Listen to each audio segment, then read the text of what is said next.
This is just a little add-on to a video that Matt State posted the other day on the Managing Violence Tribe.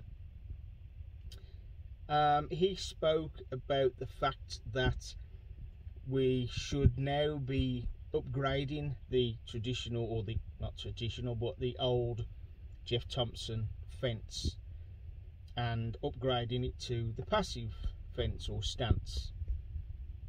He explained that due to modern times where we have Big Brother everywhere we look, got CCTV cameras every street corner nowadays, people have access to cameras via their smartphones, and that using the old fence, you can look more like the aggressor than you are the victim.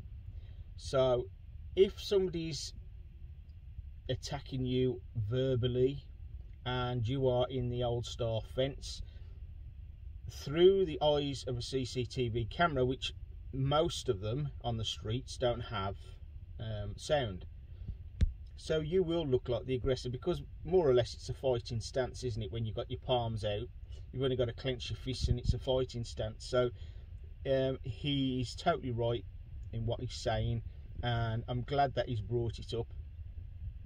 Those of you who know me, who have been following me over the years, will know that I have been trying to promote this for quite a long time, trying to get people to sort of upgrade and understand what advantages you have over using the passive stance. So like Matt says, yeah, you've got that advantage there of looking passive, looking the victim rather than the aggressor. Also, you've got two more advantages. The two advantages that he missed out, that a lot of people don't understand, and hopefully this might give you a little bit more of an understanding why you see people using this more. I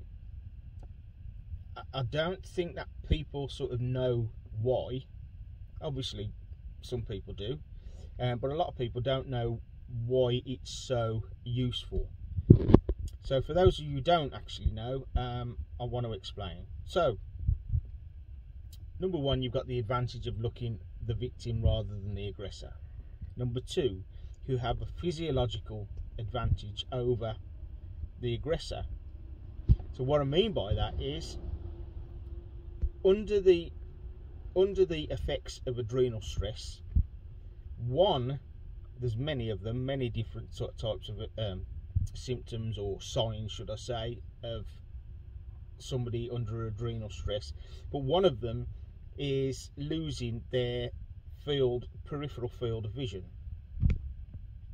So by using the passive stance, you are effectively working underneath or outside of their peripheral field of vision.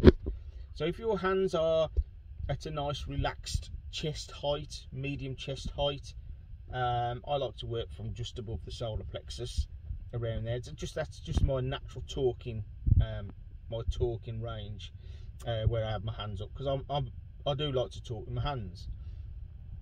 So any shots that you fire within that range, outside of their peripheral field of vision, will come as a shock to them, because they won't see it coming. If you are in the old style fence, where your hands are out, they'll see it coming because it's telegraphed. So by using non-telegraphic movement outside of the peripheral field of vision, by using the passive stance, you will catch them unaware of what's coming, what you're about to do during your defense or your attack. Number two, you have the psychological advantage. And what I mean by that is, by acting passive, you're acting weak. So that person will be the person who's been the aggressor. Their adrenaline will start to low, because he thinks he has power over you, or they, she, whatever, has power over you. So their adrenaline will be coming down. I like to use the analogy of a knight in armour. So the aggressor is full of armour, okay, he's being aggressive towards you. You're acting passive, you're acting weak, you don't want any trouble, so on.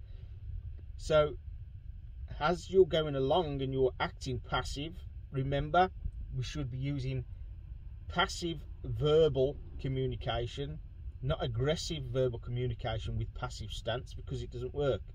So you need to be a passive, using passive verbal communication as well as passive stance. So their adrenaline's coming down, their armour bit by bit is coming off. Now that gives you the chance now from turning from victim to predator, and from them predator to prey. So working outside their peripheral field of vision is number one. So whatever whatever comes to them in terms of your defense or your attack, they won't see coming. Plus you've acted passive, so you've lowered their adrenaline. They think they're in control when really you are in control. So that then works twofold. Okay, you can come out with explosive power, they won't see it coming. So those are the other two advantages of using the passive stance. So we've got the number one, the visual, you don't look like the aggressor. Number two, we have a physiological advantage. And number three, we have a psychological advantage.